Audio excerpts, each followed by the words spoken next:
United States of America একজন medical scientist এই challenge গ্রহণ করলো। সে চ্যালেঞ্জ গ্রহণ করে বলল, আমি রুহু বের করে ছাড়বো। কি বের করব? রুহু। আমেরিকার ওই মেডিকেল সায়েন্টিস্ট সে চ্যালেঞ্জ করে বলল, আমি রুহু বানাবো। কি বানাবো? উত্তর দিতে হবে কিন্তু। কি বানাবো? রুহু বানাবো। কেমন করে রুহু বের হয় এটা আবিষ্কার করে আমি নোবেল প্রাইজ জিতবো, নোবেল লরেট হব। 7 বছর সে গবেষণা করলো, মুমূর্ষু রোগীদের নিয়ে। মুমূর্ষু রোগী নিয়ে বসে থাকে, কখন রুহুটা বের হবে, রুহু ধরার জন্য বসে থাকে। কিন্তু 7 বছরে হাজার হাজার মুমূর্ষু রোগীর দেহ থেকে রুহু উড়াল দিয়েছে, কিন্তু রুহু ধরতে পারে নাই। সুবহানাল্লাহ কইবেন না?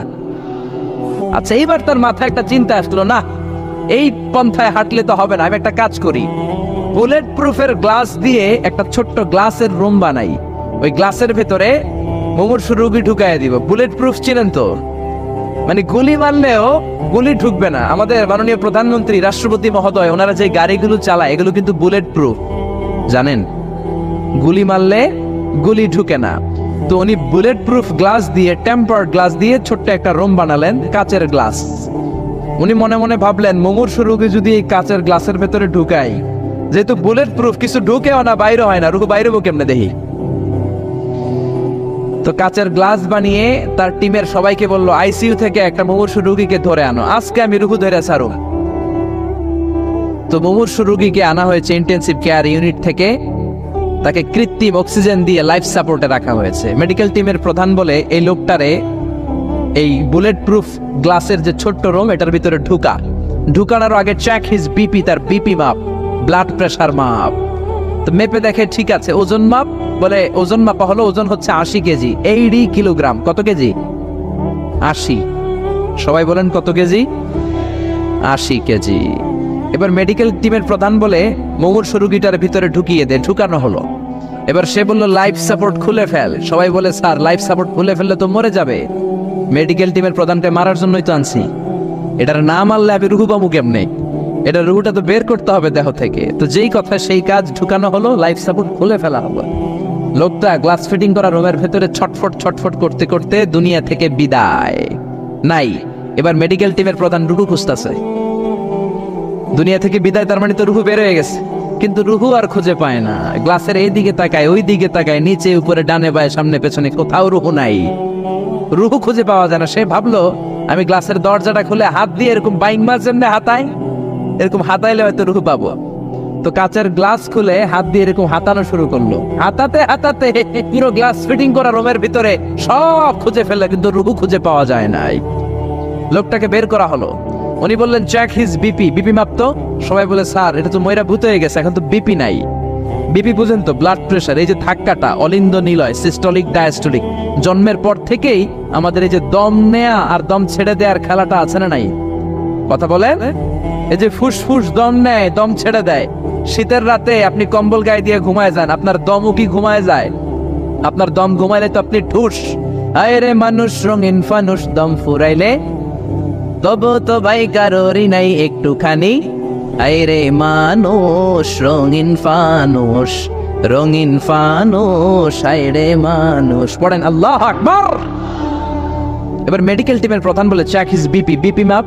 সবাই বলে, বিপি নাই, কিন্তু ওজন আছে না নাই? মরার পরেও তো একটা লাশের ওজন থাকে কি থাকে না? এবার মেডিকেল টিমের প্রধান বলে, চেক হিজ ওয়েট। ওজন মাপ। এবার ওজন স্কেলে শোয়ানোর পরে দেখা গেল লোকটা মরার আগে ছিল 80, এখন হয়ে গেছে 78 কেজি। কয় কেজি? মরার আগে লোকটা ছিল কয় কেজি? মরার পরে ওজন দেওয়ার পরে ওজন হয়ে গেছে কয় কেজি? কমছে কয় কেজি? মেডিকেল টিমের প্রধান কয়, আমি পাইছি। সবাই কয়, কি পাইছেন? মেডিকেল টিমের প্রধান কয়, ওইডা। সবাই কয়, কোনডা? কয়, রুহু। কেমনে পাইলেন? কয়, মরার আগে ছিল 80 কেজি, মরার পরে 78 কেজি, কমছে 2 কেজি। তার মানে যেটা উড়াল দিছে ওইটাই 2 কেজি। পাইছে ঘোড়ার ডিম। কিন্তু বিজ্ঞানীদের নিয়ম হচ্ছে, আপনি একটা রেজাল্ট দিয়েই ফাইনাল জাজমেন্ট দিতে পারবেন না, আপনার আরো কিছু নমুনা সংগ্রহ করতে হবে। সে বলল, আরেকটা রোগীকে আইসিইউ থেকে নিয়ে আয়, ওজন মাপ, বিপি মাপ। বিপি ওকে, ওজন কত? 70 কেজি। দ্বিতীয় যে লোকটাকে আনা হলো তার ওজন 70 কেজি। চিল্লায় বলেন, কয় কেজি? 70। এবার গ্লাসের ভিতরে ঢুকানোর পরে অক্সিজেনের মাস্কটা খুলে ফেলা হলো। এই লোকটা অক্সিজেনের অভাবে ছটফট ছটফট করতে মরে গেল। মরার পরে আবার রুহু খোঁজে, কিন্তু গ্লাসের ভিতরে রুহু নাই। এই লোকটাকেও বের করে মেডিকেল টিমের প্রধান বলে চেক হিজ বিপি মাপ। সবাই বলে বিপি নাই, কিন্তু ওজন আছে না নাই? এই লোকটার ওজন মরার আগে কত কেজি? 70। এবার ওজন দিয়া দেখে এই মৃত লোকটার ওজন হয়ে গেছে 71 কেজি। কয় কেজি? আগেরটা তো কম ছিল, মিলানো গেছে। এবার যাবি কই? হ্যাঁ, আগেরটা 2 কেজি কমেছে। মনে মনে চিন্তা ছিল, রুহু যেটা ছিল ওরাল দিয়েছে, রুহু নাই, 2 কেজি কমেছে। এবার ছিল 70 কেজি, মরার পরে আরো বেড়ে গেছে 1 কেজি। এবার যাবে কই? আল্লাহ বলে কিয়ামত পর্যন্ত বিপি মাপতে পারবা, কিয়ামত পর্যন্ত বুলেট প্রুফের গ্লাসের ভিতরে লাশ ঢুকাতে পারবা, বের করতে পারবা, কিন্তু রুহু খুঁজে বের করতে পারবা না। ঠিক কি না? يسألونك عن الروح قل الروح من أمر ربي وما أوتيتم من العلم إلا قليلا। নবী লোকেরা আপনার রুহের ব্যাপারে জিজ্ঞেস করে, আপনি সোজা সাপটা লোকদেরকে বলে দেন রুহু হলো আমার আল্লাহর আদেশ মাত্র। আল্লাহর আদেশে দেহে ঢুকে, আল্লাহর আদেশে বের হয়। পৃথিবীর কোনো মানুষ রুহু খুঁজে বের করতে পারবে না। সে বের করতে পারে নাই, কারণ মানুষ মরে গেলে এক একজনের দেহের অবস্থা এক এক রকম। কারো হাতটা টাইট হয়ে যায়, খিচুনি দিয়ে দেহের সবকিছু জমাট বেঁধে যায়, ওজন কিছু বেড়ে যায়। আবার কারো দেহটা ফেসফেসে হয়ে যায়, দেহের পেটের ভেতরে যত গ্যাস ছিল এগুলো বের হয়ে দেহটা পাতলা হয়ে যায়। পাতলা হোক আর ভারী হোক, ওইটা মেজারমেন্ট করে রুহু খুঁজে বের করা যায় না। চিল্লায় বলেন ঠিক কিনা? আমরা বললাম আল্লাহ, বুঝলাম আপনি ক্ষমতার মালিক, আপনি রুহুর মালিক, আর কিসের মালিক বলেন? আল্লাহ বললেন আল্লাযী খালাকা সাবআ সামাওয়াতিন তিবাকা মা তারা ফি খালকির রহমানি মিন তাফাউত। ও গোলাম, আকাশের দিকে তাকা, মাথার উপরে তাকা। 7টা স্তরে আকাশটারে 7টা স্তরে বিন্যস্ত করে সাজিয়ে দিয়েছে কে? আবার আল্লাহ বললেন ওয়ালাকাদ যায়্যানাস সামাআদ দুনিয়া বিমাসাবিহা ওয়া জাআলনাহা রুজুমান লিশ-শায়াতিন। আমি এই পৃথিবীর কাছের আকাশটাকে, প্রথম আকাশটাকে চমৎকার চমৎকার তারা দিয়ে সুশোভিত করে দিয়েছি। সুবহানাল্লাহ। এই যে খালি চোখে উপরের দিকে যে আপনারা তাকান, তাকালে যেটা দেখা যায় এটা কি আকাশ? কথা বলেন না, এটা আকাশ না, এটা মহাশূন্য। এটা কি? জোরে বলেন, এটা কি? স্পেস, এটা মহাশূন্য। আপনি উপরের দিকে তাকালে যেটা দেখেন এটা প্রথম আকাশের মহাশূন্য। কথা খেয়াল করে বুঝতে হবে। তার অনেক অনেক উপরে প্রথম আকাশ, তারপরে দ্বিতীয় আকাশের মহাশূন্য, তারপরে দ্বিতীয় আকাশ, তারপরে তৃতীয় আকাশের মহাশূন্য, তারপরে তৃতীয় আকাশ, তারপরে চতুর্থ আকাশের মহাশূন্য, তারপরে চতুর্থ আকাশ। এভাবে একটার চেয়ে আরেকটা বড়। কত বড়? বিষ্ণু বললেন তোমার হাতের আংটিটা খুলে যদি সাহারা মরুভূমির উপরে ছুঁড়ে ফেলে দাও, সাহারা মরুভূমির তুলনায় তোমার হাতের আংটি যত ছোট, আল্লাহর দ্বিতীয় আসমানের তুলনায় আল্লাহর প্রথম আসমানটা ঠিক তত ছোট। সুবহানাল্লাহ। বাড়িতে যে বললেন একটার চেয়ে আরেকটা বড়। প্রথম আসমানের চেয়ে দ্বিতীয় আসমান বড়, দ্বিতীয় আসমানের চেয়ে তৃতীয় আসমান বড়, ওইটার চেয়ে চতুর্থ, পঞ্চম, ষষ্ঠ, সপ্তম ওইটা বড়। তার উপরে বর্ডার এলাকা সিদরাতুল মুনতাহা বড়, তার চেয়ে বড় হচ্ছে লাউহে মাহফুজ, তার চেয়ে বড় আল্লাহর আরশ, তার চেয়ে বড় আল্লাহর কুরসি, তার উপরে আল্লাহর 70,000 নূরের পর্দার প্রথম পর্দাটা মহাবিশ্বের সবকিছুর চাইতে বড়। আল্লাহর এই সৃষ্টির তুলনায় কত ক্ষুদ্র আমি, কত তুচ্ছ আমি, কত নগণ্য আমি। এই যে আড়াইবাড়ি দরবার, এটা কোন থানায় পড়েছে? কসবা। কসবা হচ্ছে ব্রাহ্মণবাড়িয়ার একটা থানা, তাই না? ব্রাহ্মণবাড়িয়া হচ্ছে বাংলাদেশের 64টা জেলার একটা জেলা। এরকম 64টা জেলা মিলে সুজলা সুফলা শস্য শ্যামলা ডিজিটাল বাংলাদেশ। ঠিক কিনা? আর এই ডিজিটাল বাংলাদেশ এই পৃথিবীর সবচেয়ে বড় দেশ নাকি? হ্যাঁ, তাহলে ছোট্ট সাইজের একটা দেশ। এই যে পাশের ভারত, এই ভারতও বাংলাদেশের চেয়ে 20-25 গুণ বড়। কানাডা প্রায় 100 গুণ বড়, রাশিয়া প্রায় 150 গুণ বড়। এরকম 200টা দেশ নিয়ে পৃথিবীর 30 ভাগ স্থল, বাকি 70 ভাগ শুধু হানি আর হানি। বুঝতে পারছেন? 30 ভাগ হচ্ছে স্থল, বাকি 70 ভাগ জল। এই পুরোটা মিলে আমাদের পৃথিবী। এই পৃথিবী হচ্ছে সৌরজগতের খুব ছোট্ট সাইজের একটা গ্রহ। সৌরজগৎ নিয়ে যাদের কিছু পড়াশোনা আছে তারা জানবেন, এই সৌরজগতের একটা ছোট্ট বালিকণার চেয়েও ছোট সাইজের একটা গ্রহ হচ্ছে পৃথিবী। এই সৌরজগতের যে গ্রহগুলো আছে এমনও গ্রহ আছে যেগুলো পৃথিবীর চাইতে সাইজে অনেক বড়। বৃহস্পতি নামে একটা গ্রহ আছে, বিশাল বড় সাইজের গ্রহ। যেই সূর্যের আলো পেয়ে আমরা বেঁচে আছি, এই সূর্যটা পৃথিবী থেকে 13 লক্ষ গুণ বড়। সুবহানাল্লাহ। বাড়িতে যে দেখছেন, বাড়িতে যে বলতে বললে এদিকে বলে ফেলায়। আলহামদুলিল্লাহ, ডিজিটাল হতে হবে। তো এই সূর্যটা পৃথিবী থেকে 13 লক্ষ গুণ বড়। কত লক্ষ? Can you imagine, can you guess? এটা কি আপনি কল্পনা করতে পারেন? 13 লক্ষ পৃথিবী সূর্যের মধ্যে রাখার জায়গা করে দিয়েছে কে? সূর্য কি পৃথিবী থেকে মাত্র 13 গুণ বড়?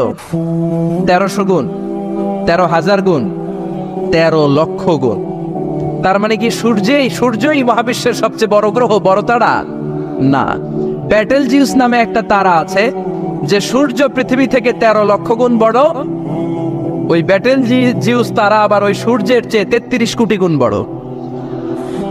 তার মানে ব্যাটেলজিউস তারাই মহাবিশ্বের সবচেয়ে বড় তারা? না। ব্যাটেলজিউসের চেয়েও যে কত বড় তারা আছে তার কোনো ইয়ত্তা নাই।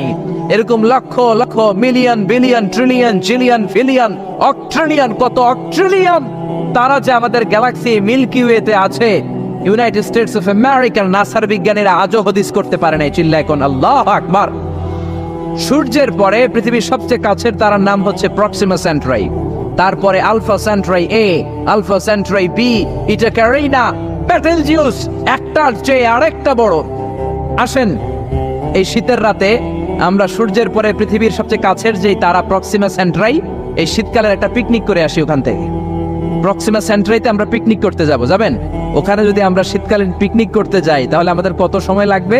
ছোট্ট একটা আইডিয়া দেই। তো আমরা যে পিকনিকে যাব, যারা যারা হাত তোলেন, কিভাবে যাইবেন? গাড়িতে? কেন? প্লেনে? রকেটে? হ্যাঁ, রকেটে যাইতে হবে, প্লেনে যাওয়া যাবে না। কারণ বর্তমান বিশ্বের সবচেয়ে দ্রুতগামী যে প্যাসেঞ্জার প্লেন আবিষ্কার হয়েছে, এটার নাম হচ্ছে বোম সুপারসনিক। কি নাম? Bomb supersonic. বোম আফ্রিদি না, আবার বোম সুপারসনিক। এটা ঘন্টায় চলে 1300 কিলোমিটার বেগে। এটা দিয়েও যাওয়া যাবে না, কারণ কোন প্যাসেঞ্জার বিমান দিয়ে এই যে মাধ্যাকর্ষণ শক্তি, এটাকে ডিঙানো যায় না। আমাদেরকে যেতে হবে রকেট দিয়ে। কোন রকেট দিয়ে যাব? যে রকেট দিয়ে নীল আর্মস্ট্রং, এডউইন অলড্রিন আর মাইকেল কলিন্স 1969 চাঁদে নেমেছিল। ওই রকেটটার নাম হচ্ছে অ্যাপোলো 11। যারা যারা হাত তুলছেন একটু নামটা মুখস্থ রাখেন, অ্যাপোলো 11। তাহলে আপনি ঘুরে আসলে লোকেরা জিজ্ঞেস করতে পারে কোন রকেটে গেছিলেন, তখন বলতে হবে না অ্যাপোলো 11 গেছিলাম। তো ঠিক আছে, যারা যারা হাত তুললেন তারা আর আমি এখন পৃথিবী থেকে সবচেয়ে কাছের যে তারাটা প্রক্সিমা সেন্ট্রাই তার নাম, ওইখানে পিকনিকে যাব। তো এই যে রকেটটা দিয়ে যাব অ্যাপোলো 11, এটা কত দ্রুত চলে এটা আগে শুনেন। এই অ্যাপোলো 11 সেকেন্ডে চলে 11 কিলোমিটার বেগে, মিনিটে চলে 660 কিলোমিটার বেগে, আর ঘন্টায় চলে 39,000 কিলোমিটার বেগে। সুবহানাল্লাহ, মজা করে কইতে পারলেন না? 39,000 কিলোমিটার বেগে ঘন্টায় চলে। আচ্ছা, বাংলাদেশ থেকে আমেরিকা কত কিলো হবে? 8-10,000 কিলো। তার মানে এই রকেটটা দিয়ে বাংলাদেশ থেকে আমেরিকায় 1 ঘন্টায় 4 বার আসা যাওয়া করা যাবে। সুবহানাল্লাহ পড়েন। তো যারা যারা হাত তুলেছেন, আসেন আমরা এই রকেট দিয়ে পৃথিবীর সবচেয়ে কাছের তারা প্রক্সিমা সেন্ট্রাইতে শীতকালের পিকনিকে যাব। কিন্তু যাবেন যে কত সময় লাগবে এটাও তো জানার দরকার আছে না নাই? যেই রকেটটা অ্যাপোলো 11 ঘন্টায় চলে কত হাজার কিলোমিটার বেগে? 39,000 কিলোমিটার বেগে। 39,000 কিলোমিটার বেগে ছুটে এরকম একটা রকেট দিয়ে যদি পৃথিবীর সবচেয়ে কাছের তারায় আমরা পৌঁছতে চাই, আমাদের 1,15,000 বছর লেগে যাবে। কেন ইমাজিন? আপনি কল্পনা করতে পারেন যে রকেটটা ঘন্টায় ছুটবে আপনাকে নিয়ে 39,000 কিলোমিটার বেগে, ওই রকেটটা দিয়ে পৃথিবীর সবচেয়ে কাছের যে তারাটা ওইটাতে পৌঁছতে আমাদের 1,15,000 বছর লেগে যাবে। তার মানে আল্লাহ যদি বলে যা আজারি কি আর করবি, তোর যখন এত শখ হয়েছে, যারা যারা হাত তুলছে তোরে আর ওদেরকে আমি 1,15,000 বছর হায়াত দিয়ে দিলাম। তা আমরা যদি যাইতে শুরু করি, বাকি যারা হাত তোলা নাই এরা মরে ভূত হয়ে যাবে। শুধু এরা না, এদের নাতিপুতিও মরে শেষ, আমাদের নাতিপুতিও শেষ। সবাই মরতে মরতে মরতে মরতে 6,000 প্রজন্ম, 6,000 জেনারেশন যখন মরে ভূত হয়ে যাবে, তখন আমাদের ওই তারার মধ্যে নামার সময় হবে। সুবহানাল্লাহ কইবেন না? গ্রিক সভ্যতার সময়কালে গ্রিকদের একটা সভ্যতা আছে, নাম শুনছেন না? গ্রিক সভ্যতা, মিশরীয় সভ্যতা, মেসোপটেমিয়াম সভ্যতা, ইনকা সভ্যতা, মহেঞ্জোদারো সভ্যতা, চিচেন ইৎজা সভ্যতা।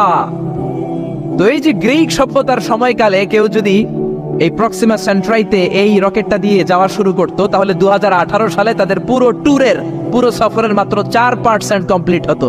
96% ট্যুর তখনও বাকি থেকে যেত। চিল্লায় পড়েন আল্লাহু আকবার।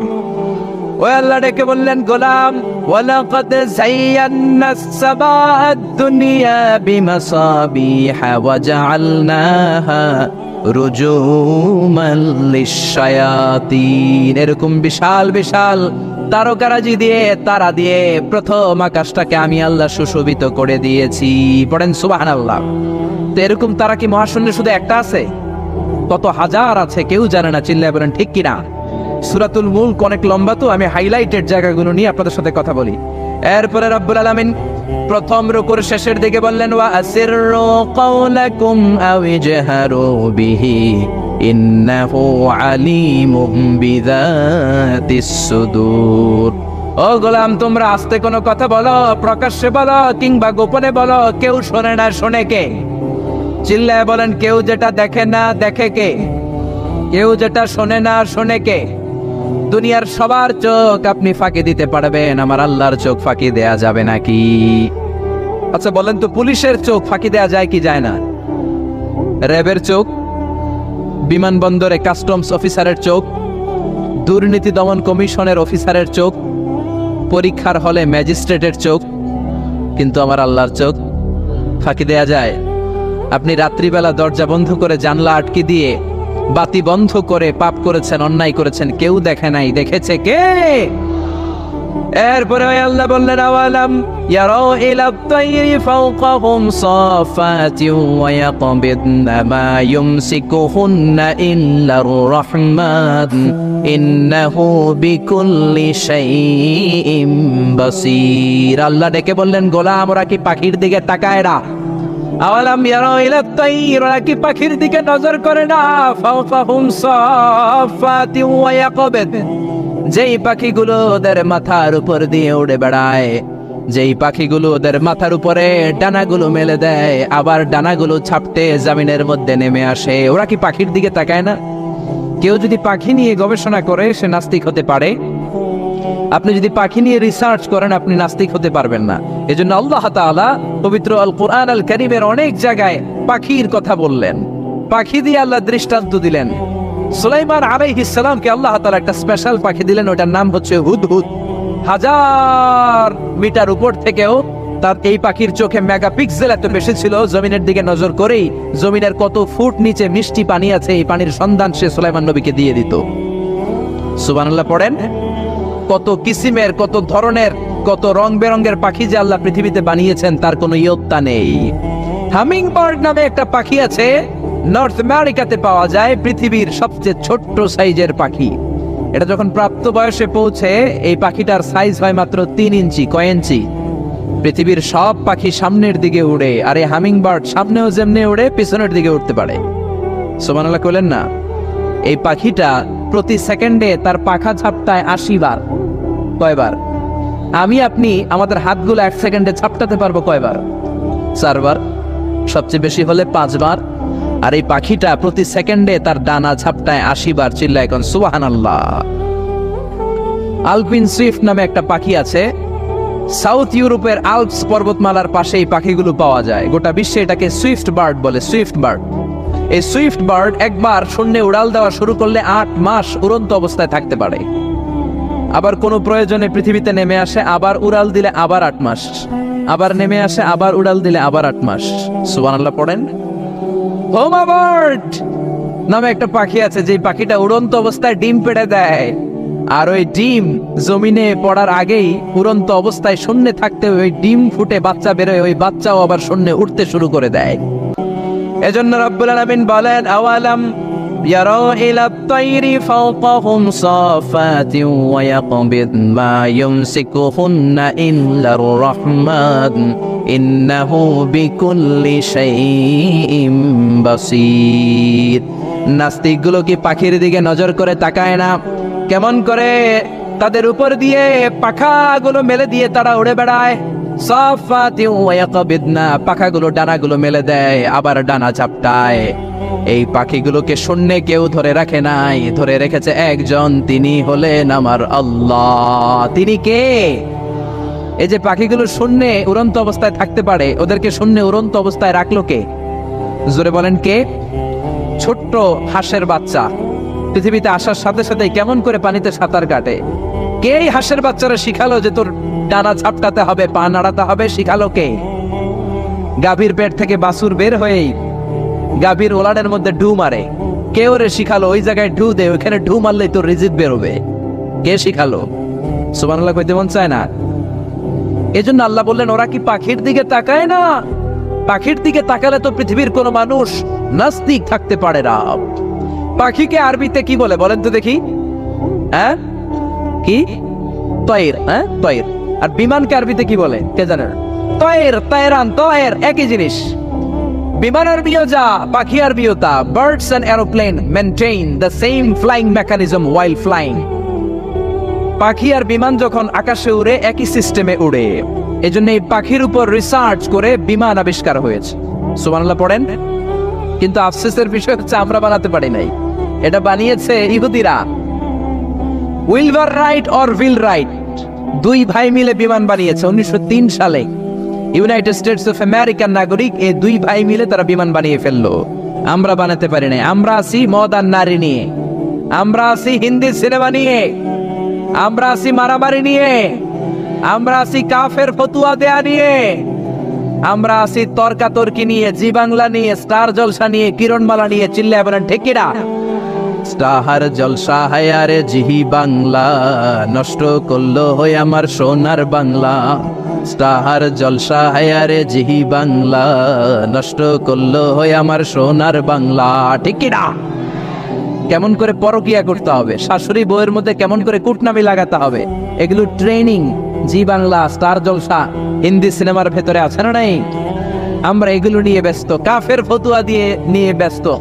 কথায় কথায় আমাদের মুখ দিয়ে বেরোয় তুই কাফের, তুই 3 কারণে কাফের, তুই 5 কারণে কাফের, তুই 6 কারণে কাফের। এই কাফের মরলে এই কাফেরকে যেখানে কবর দেয়া হবে, ওই কবরের উপর যে ঘাস উঠবে, ওই ঘাস যে গাভী খাবে, ওই গাভীর দুধ যে খাবে, ওইটাও কাফের। এরকম ফতোয়া আছে না নাই? তো আমরা এই ফতোয়াবাজি নিয়ে ব্যস্ত। উইলবার রাইট আর অরভিল রাইট কোরআনের এই আয়াতের উপর রিসার্চ করে, গবেষণা করে এরা দুইজন বিমান বানিয়ে ফেললেন। এই দুই ভাই পাহাড়ের মধ্যে শুয়ে কত পাখি যে দেখেছে, কত পাখির ছবি যে এঁকেছে, কত পাখির মোশন এন্ড মুভমেন্ট নিয়ে তারা গবেষণা করেছে। করতে করতে করতে এই দুই ভাই বিমান বানিয়ে ফেলেছে। তবে এখনকার মতো এত উন্নত বিমান নয়, ছোট্টখাট্ট বিমান, একটু উড়ে আবার ধপাস করে জমিনে পড়ে, একটু উড়ে আবার ধপাস করে জমিনে পড়ে। সর্বপ্রথম ফ্রান্সের এক শহর থেকে আরেক শহরে পৃথিবীর প্রথম প্যাসেঞ্জার বিমান এক শহর থেকে আরেক শহরে ল্যান্ড করেছে। এই তো মানুষের স্বপ্ন বাস্তবায়িত হয়ে গিয়েছে। এতদিন মানুষ শুধু দেখতো হায় রে পাখি উড়ে, আমরা উঠতে পারি না। এখন পাখির চেয়েও আরো দ্রুত বেগে আমরা উড়ি, ঠিক কিনা? এই যে আপনারা হজে যান, কিভাবে যান? প্লেনে যান। প্লেনে যান তো বুঝলাম, উড়ে উড়ে যান না? পাখি আর কত দ্রুত উড়ে, পাখির চেয়েও দ্রুত বেগে আমরা উঠতে পারি। চিল্লায় বলেন ঠিক কিনা? এই বিমান আবিষ্কার হওয়ার আগ পর্যন্ত পৃথিবীর সব দেশের ছিল শুধু সেনাবাহিনী আর নৌবাহিনী। বিমান আবিষ্কারের পর শুরু হয়ে গেল বিমান বাহিনী। এখন সব স্বাধীন দেশের বিমান বাহিনী আছে না নাই? Air force, military. এখন মানুষ ড্রোন হামলা করে, মিসাইল হামলা করে, ব্যালিস্টিক ক্ষেপণাস্ত্র দিয়ে হামলা করে। United States of America Little Boy and Fat Man নামে দুইটা পারমাণবিক বোমা দিয়ে জাপানের হিরোশিমা নাগাসাকিকে ধ্বংস করে মেসাকার করে দিয়েছে। এমন ভাবে ধ্বংস করেছে, তারপরে কয়েক প্রজন্ম যারাই জন্ম নিত জাপানের হিরোশিমা নাগাসাকিতে, বিকলাঙ্গ হয়ে জন্মাতো। হয় হাত নাই, নয় পা নাই, নয় চোখ নাই, নয় ঠ্যাং নাই। চিল্লায় বলেন ঠিক কিনা? এজন্য আল্লাহ বললেন, গোলাম আওয়ালাম ইয়ারাউ ইলা আত-তায়রি ফাওকাহুম সাফাতিন ওয়া ইয়াকবিদ মা ইউমসিকুহুন্না ইল্লার রাহমান ইন্নাহু বিকুল্লি শাইইন বাসীর। এই পৃথিবীর স্বঘোষিত নাস্তিকগুলা কি পাখির দিকে নজর করে তাকায় না? পাখি নিয়ে কোন নাস্তিক যদি গবেষণা করে, ওই নাস্তিক আর নাস্তিক থাকতে পারে না। ওরে নাস্তিক থেকে আস্তিক বানায়া দিবে কে? এরপর আল্লাহ বললেন আম্মান হাযাল্লাযী ইয়ারযুকুকুম ইন আমসাকা রিজকাহু বাল্লাজ্জু ফী উতুওয়িন ওয়া নুফুর। আল্লাহ বললেন, ও গোলাম, আমি আল্লাহ রিজিক দেই। আমি আল্লাহ যদি তোদের রিজিক বন্ধ করে দেই, কে আছে তোদের রিজিক দিতে পারে? রিজিক দেওয়ার মালিক কে? পৃথিবীতে যত খাবার আছে সব খাবারগুলো যদি নষ্ট হয়ে যায়, আমাদেরকে খাবার দিবে কে? ঘুম থেকে উঠে দেখলেন কোথাও কোনো খাবার নাই, বাজারে ফলমূল নাই, বিস্কুট নাই, আলু নাই, সিঙ্গারা নাই, কিচ্ছু নাই, ক্ষেতের মধ্যে কোনো ফসল নাই, গাছের মধ্যে ফুল ফল কিচ্ছু নাই। এরকম যখন অবস্থা হয়ে যাবে, আল্লাহ যদি রিজিকগুলো দেয়া বন্ধ করে দেয়, আপনাদেরকে রিজিক দিবে কে? খাদ্য দিবে কে? নাকি আপনাদের খাদ্যমন্ত্রী? আপনাদের খাদ্যমন্ত্রীও রিজিক দিতে পারবে না, প্রধানমন্ত্রী? জোরে বলেন। এজন্য আল্লাহ বললেন, ওমা মিন দাব্বাতিন ফিল আরদি ইল্লা আলাল্লাহি রিজকুহা। এই জমিনের মধ্যে যত ধরনের প্রাণী আছে, মাছ আছে, পশু আছে, সব প্রাণীগুলাকে, মানুষগুলাকে রিজিক দেয় কে? তিমি মাছগুলো সকালবেলা সাগরের এই মাথা থেকে ওই মাথা যায় খালি পেটে, বিকেলবেলা পেট ভর্তি করে তিমি মাছটারে ফিরায় দেয় কে? বাবুই পাখি সকালবেলা বাসা থেকে খালি পেটে বের হয়ে যায়, বাবুই পাখির পেট ভর্তি করে বিকেল বেলায় বাসায় ফিরিয়ে দেয় কে? রিক্সাওয়ালা সকালবেলা আল্লাহর নাম নিয়ে খালি পকেটে রিক্সা নিয়ে বের হয়ে যায়, বিকেল বেলা রিক্সাওয়ালার পকেট ভর্তি করে রিক্সাওয়ালাকে বাড়িতে ফিরায় দেয় কে? এজন্য রিজিক দেওয়ার মালিক একজন, তিনি কে? চিল্লায় বলেন না, তিনি কে? আল্লাহ ছাড়া কেউ রিজিকের ব্যবস্থা করতে পারে না। সাইয়েদনা সুলাইমান আলাইহিস সালাম ছিলেন গোটা বিশ্বের বাদশা। চারজন বাদশা যারা গোটা বিশ্বকে শাসন করেছে, এই চারজনের দুইজন হচ্ছে মুমিন, দুইজন কাফের। কাফেরের একজন হচ্ছে নমরুদ, আরেকজন হচ্ছে বখতানাসর। এই বখতানাসরকে ইংরেজিতে বলে Nebuchadnezzar the second. He was the constructor of the hanging garden of Babylon. ব্যাবিলনের শূন্য উদ্যানের নির্মাতা। এই দুইজন কাফির শাসক গোটা বিশ্বের বাদশা ছিল। আর মুমিন ছিল দুইজন, একজন সাইয়েদনা সুলাইমান আলাইহিস সালাম, আরেকজন হচ্ছে যুলকারনাইন। কোন সুবহানাল্লাহ।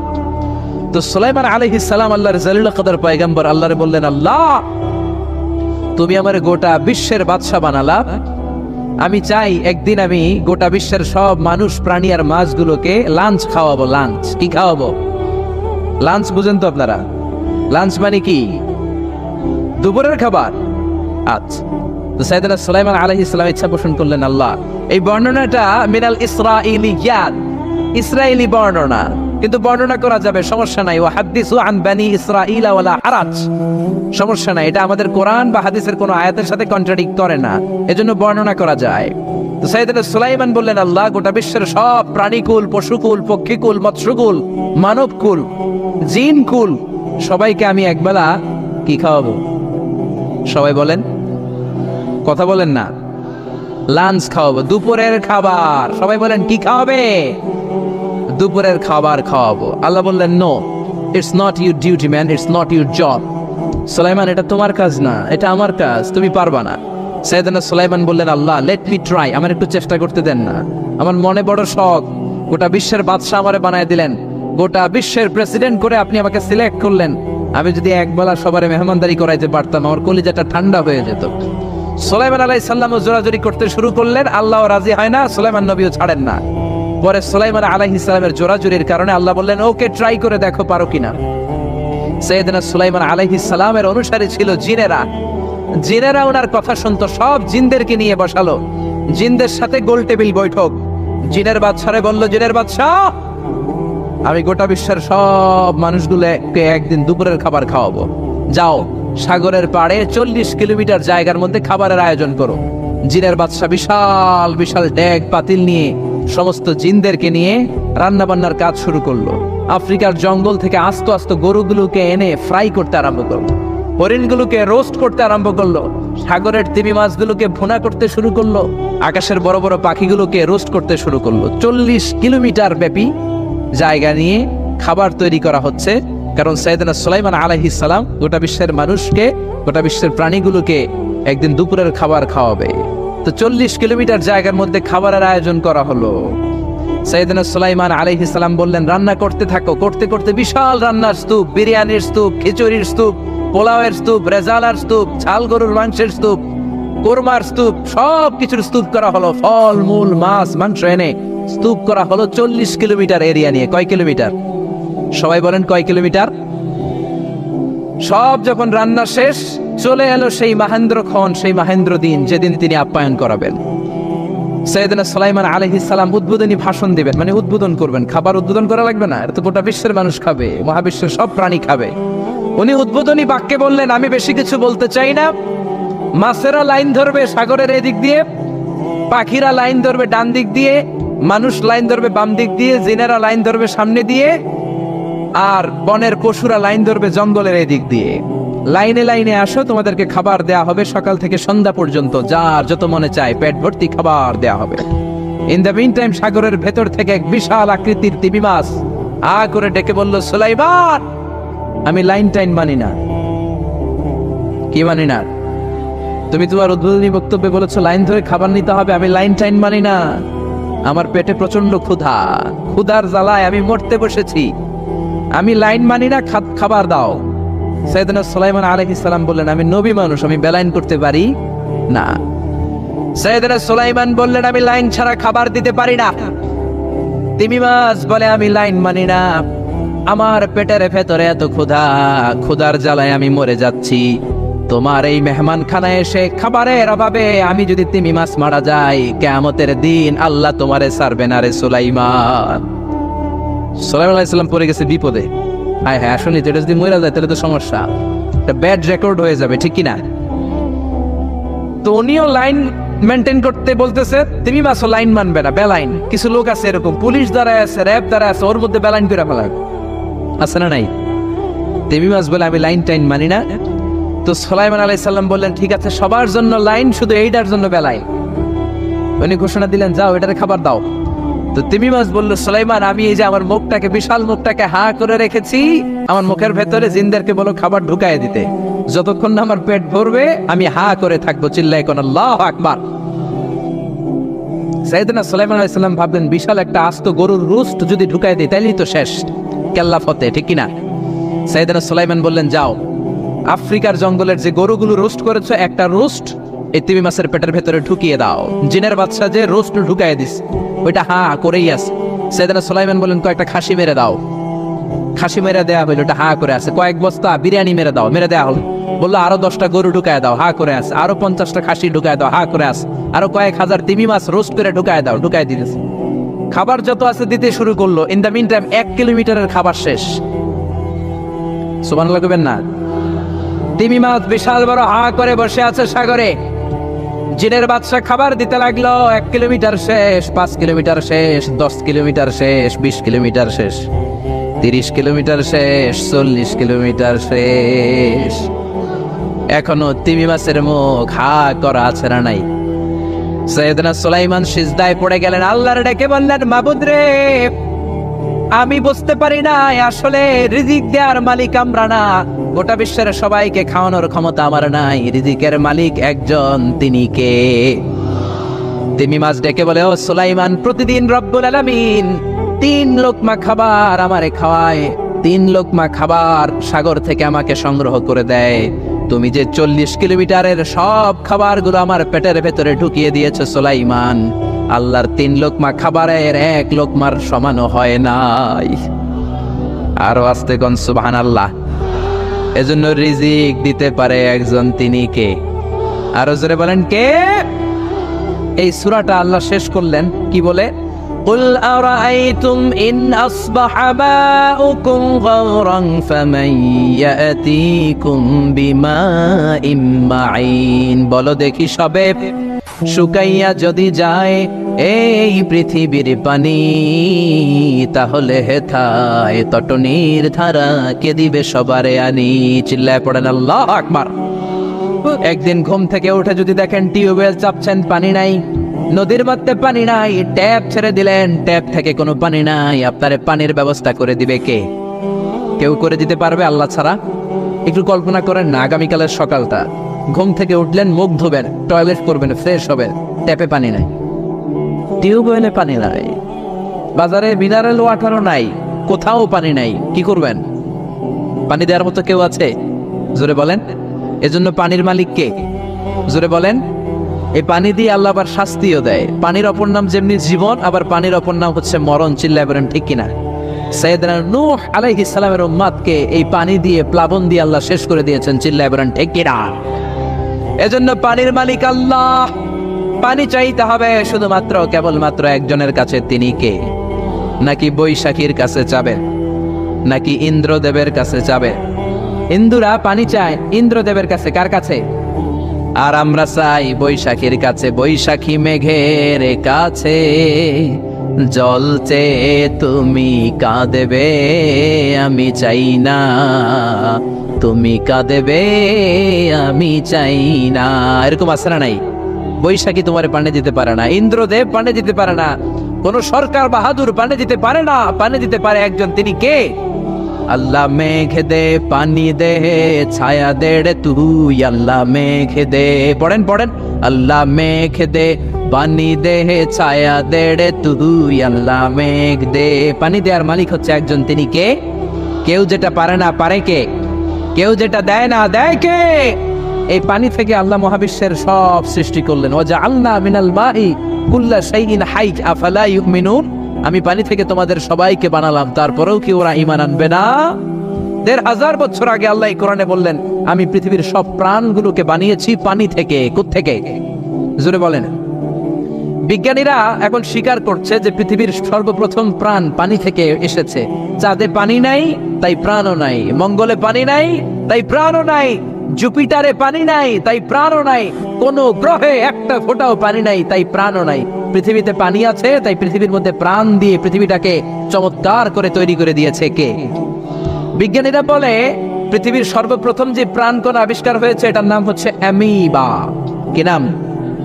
তারা বলে এটা পানি থেকে এসেছে। It's a very small unicellular organism in the world. পৃথিবীর সবচেয়ে ছোট এককোষী জীবকণা হচ্ছে অ্যামিবা। তারা বলে এই অ্যামিবা পানি থেকে এসেছে। তারপরে এসেছে জুপ্লাঙ্কটন, ফাইটোপ্লাঙ্কটন, ব্যাকটেরিয়া প্লাঙ্কটন, হোলোপ্লাঙ্কটন।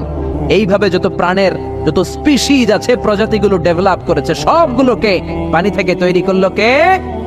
আবার আল্লাহ ডেকে বললেন, গোলাম পানিকে আমি দুই কিসিমের করলাম। কোথাও আমি দিয়ে দিলাম লোনা পানি, আবার কোথাও বইয়ে দিলাম মিঠা পানি। আছে না নাই? সাগরের মধ্যেও দুই ধরনের পানি, কালো পানি, নীল পানি একই সাগরের মধ্যে বয়ে যায়, কিন্তু মাঝখানে অদৃশ্য ব্যারিকেড দিয়েছে কে?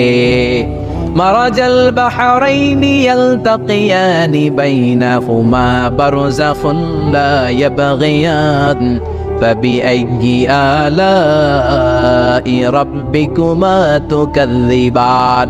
একই সাগরের মধ্যে লোনা পানি, মিঠা পানি একটা আরেকটার সাথে মিশে না।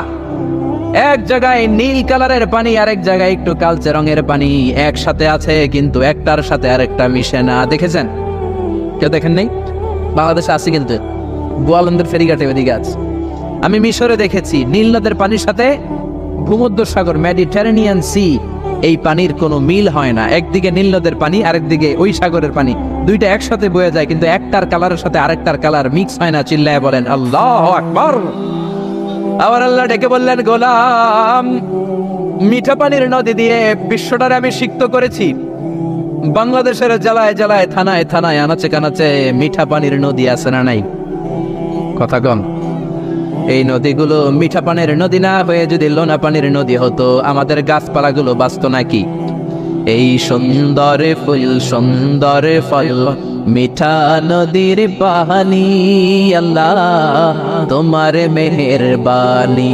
তুমি কতই দিলে রতন, ভাই বেরাদর পুত্র স্বজন, খোদা পেলে অন্য যোগাও, মানি চাই না মানি, আল্লাহ তোমার মেহেরবানি।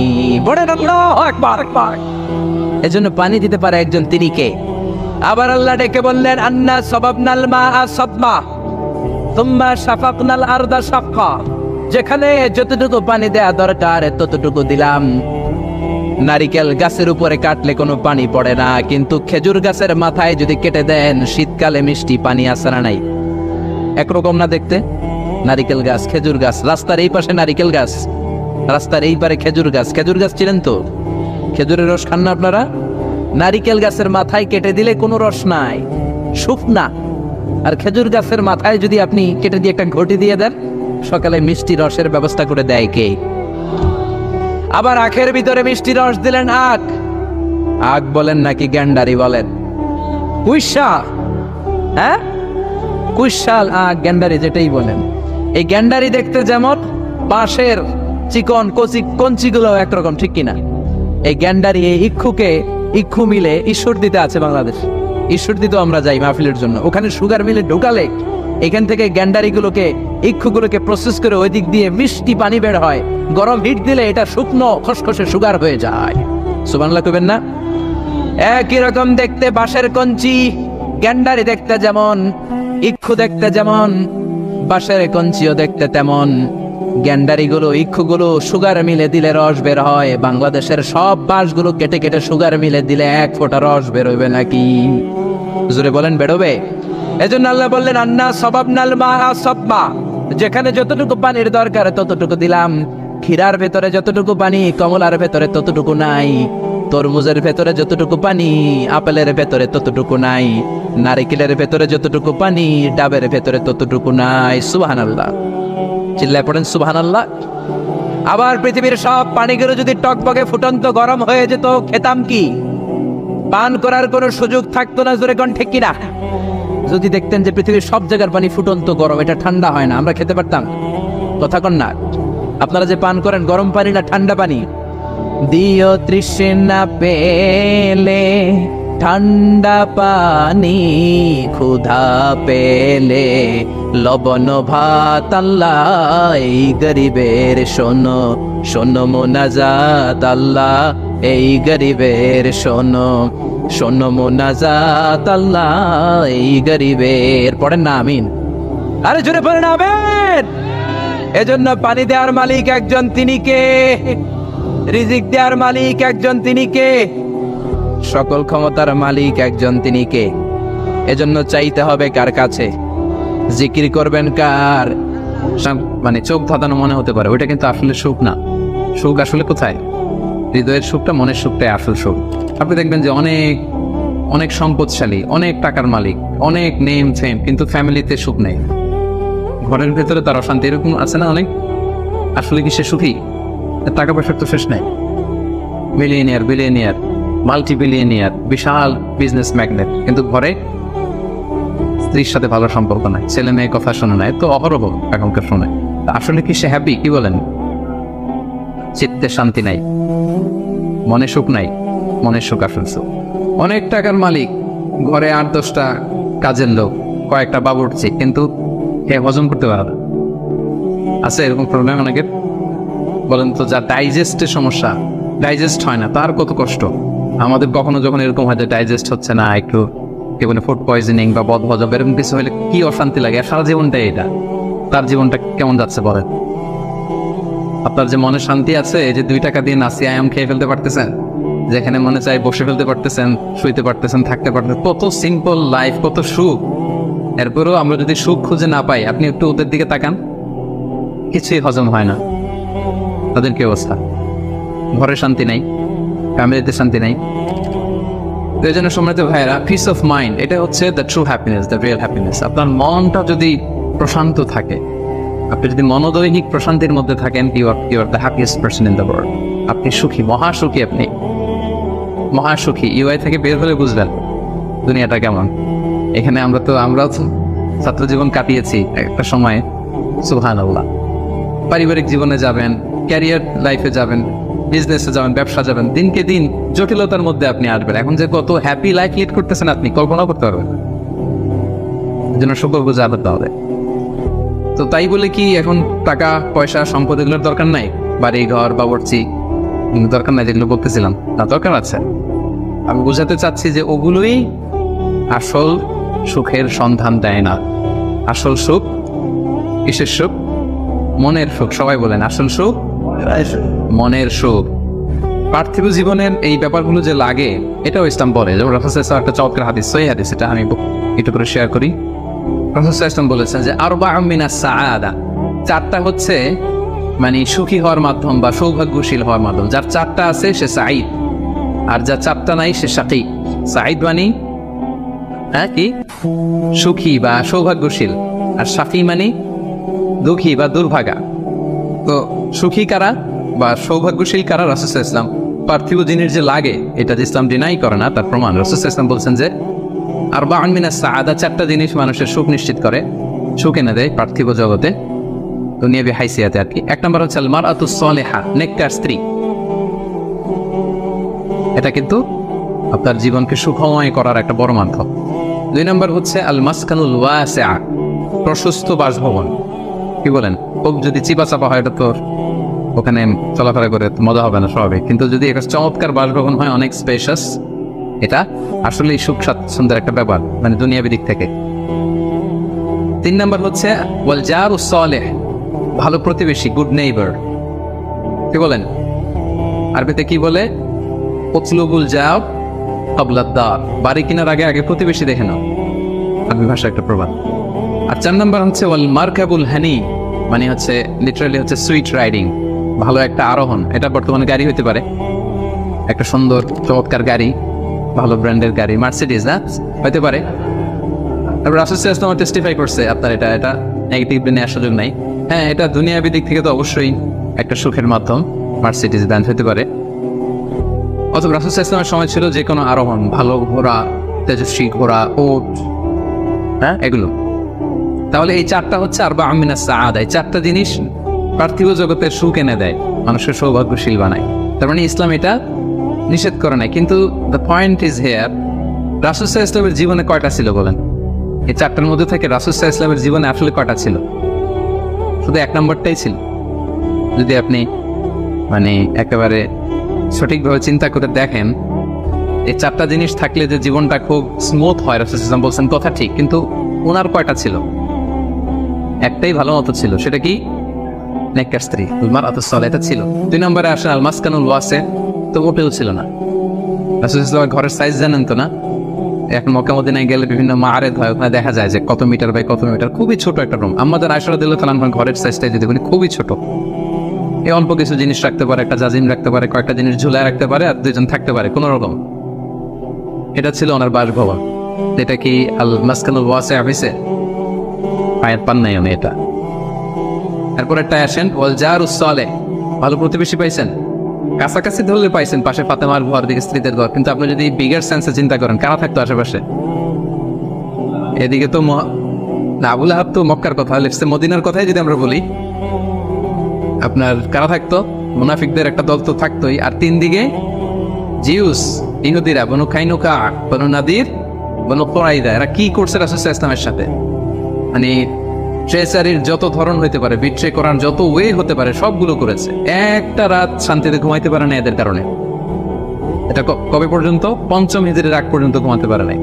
বনু এই কুরাইজাকে যখন করলেন, এক্সাইল করলেন, তারপর থেকে অনেকটা এই জিউসদের ঝামেলা থেকে উনি মুক্ত হয়েছেন। তাহলে চিন্তা করেন, এটাও ছিল না। এরপর 4 নম্বরে যদি আসেন আল মারকাবুল হানি, ভালো যানবাহন বা ঘোড়া, এগুলো ছিল এভারেজ ধরতে পারেন, যেগুলো ছিল কসওয়া, আদবা, যা ছিল এগুলো এভারেজ টাইপের। তার মানে রাসূল সাল্লাল্লাহু আলাইহি ওয়াসাল্লামের কিন্তু এগুলো ছিল না। এটা প্রমাণ করে যে এগুলো হইলে জীবন স্মুথ হয়, সুন্দর হয়, বাট এগুলোই সুখ শান্তি দেওয়ার আসল টুলস না। আসল সুখ বলেন না একটু সবাই, আসল সুখ মনের সুখ, এটা খেয়াল রাখতে হবে। এটা আমি কোথা থেকে নিয়েছি? এটা হাদিস থেকে নিয়েছি। এই যে রাসূল সাল্লাল্লাহু আলাইহি ওয়াসাল্লাম বলছে যে লাইসাল গিনা আন কাসরাতিল আরাদ, অনেক সম্পদ থাকলে এটাই অন্তরের মজা, শান্তি, প্রাচুর্যতা না। ওয়ালাকিন্নাল গিনা গিনান নাফস, মূল সুখ হচ্ছে অন্তরের সুখ, মূল ধনাঢ্যতা হচ্ছে অন্তরের ধনাঢ্যতা। আপনার অন্তর হ্যাপি তো সব হ্যাপি। আপনি না খেয়ে, সামান্য খেয়ে, আপনি ছোট্ট ঘরের ভিতরে আপনি সুখ আর সুখ, এরকম ফ্যামিলি আছে না? আপনারা কি মনে করেন যে রিক্সাওয়ালার যে বস্তির ভেতরে পুরে ঘরে কোনো সুখ নাই? কথা বলেন, আছে না? আছে। এদেরকেও আল্লাহ সুখের সন্ধান দিয়েছেন। নট নেসেসারি যে আপনার টাকা পয়সা এগুলো হইলেই সুখ হবে না। আরেকটা হাদিস আমি ইবনে মাজাহ থেকে একটু শোনাই, খুব চমৎকার হাদিস। হাদিসটা সুনান ইবনে মাজাহ এসেছে, মান কানাতিদ দুনিয়া হাম্মাহু ফারাফাল্লাহু আলাইহি আমরাহু ওয়া জাআলা ফাকরাহু বাইনা আইনাই। লম্বা হাদিস, আমি অর্থটা বলি। হাদিসটা একটু খেয়াল করেন আমার সাথে। রাসূল ইসলাম বলেছেন, পার্থিব চিন্তা যাকে মোহগ্রস্ত করবে, মানে যে দুনিয়া নিয়ে পেরেশান, তার কি হবে দেখেন? তার কাজকর্মে আল্লাহ তাআলা অস্থিরতা ঢেলে দিবেন, সে অস্থির হবে। দারিদ্রতা হবে তার নিত্য সঙ্গী, এবং এই পার্থিব স্বার্থ সে ততটুকুই পাবে যতটুকু তার তাকদীরে লেখা আছে, এর বেশি পাবে? অস্থির যদি হন, আপনি পেরেশান হন, যত পেরেশান হন, আপনার তাকদিরে যা লেখা তার চেয়ে 1 ইঞ্চিও বেশি পাওয়া যাবে নাকি? যাবে না। আর যার উদ্দেশ্য হবে আখিরাত, আল্লাহ তার সবকিছু স্মুথ করে দিবেন। তার অন্তরকে আল্লাহ তাআলা ঐশ্বর্যমণ্ডিত করে দিবেন। এই যেটা বলতেছিলাম যে ফাইনাল গিনা গিনান নাফস, অন্তরের সুখ, হৃদয়ের সুখী আসল সুখ, অন্তরের সুখী আসল সুখ। এবং দুনিয়া স্বয়ং তার সামনে এসে হাজির হবে। যার চিন্তা হচ্ছে আখিরাত নিয়ে, দুনিয়া আপনাতে এসে ধরা দিবে। এই জন্য হৃদয়ের সুখটা, এটা যে আসল সুখ, এটা যেন আমরা ফিল করি, এটা এনশিওর করার ট্রাই করতে হবে। আপনি এইটা না করে অন্যদিকে যদি বেশি ছুটেন, আপনার অস্থিরতা কমবে না, এটা আপনাকে দুঃখী বানাবে, অসুখী বানাবে, অস্থির বানাবে।